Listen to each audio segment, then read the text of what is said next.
Hi, I'm Georgia Tucker and I'm an artist from the Midlands in Birmingham. For the Hotel Generation scheme, I will be developing a site-specific XR installation. By comparing different technologies, I'll be looking at the question of how we form connections with so-called natural environments when they're showcased through these digital systems.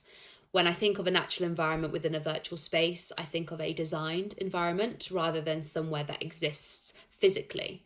And this idea of a pre-designed environment is something I'm really interested in.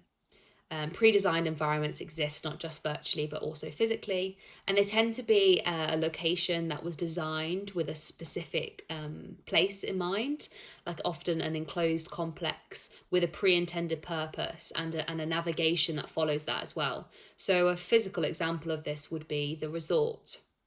And the resort is a heterotopia which people visit as a form of escapism, as somewhere that's different from their normal environment, but also remains within a fixed space.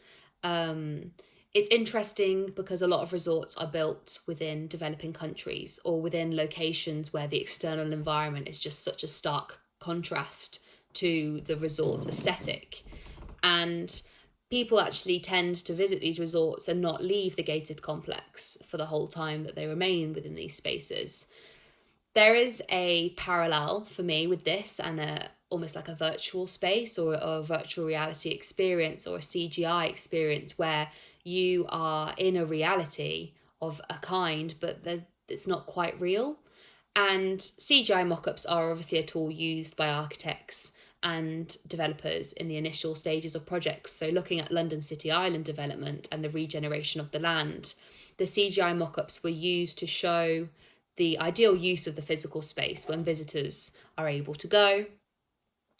And this idea of the visitor going to a space, whether it be physically or virtually, they become a tourist. So I am interested in how the visitor will become a tourist to the exhibition. And I'll be looking at different ways they will do this and different ways in which their journey to do this and the interaction with the exhibition will begin before they actually enter the physical gallery space. So maybe even before they leave their homes. It is obviously common practice for people to use screens daily for escapism and to look at different environments, such as their phones, tablets, and laptops. So this is something which I hope to utilise as well during the exhibition experience. Applying for the Hotel Generation scheme was a great opportunity for me as somebody who doesn't live too far from London, but still is separated from the London art scene. And it just allows me to form an alliance with more people, network a bit further. And I'm really excited to be a part of this opportunity. So look forward to get going on it.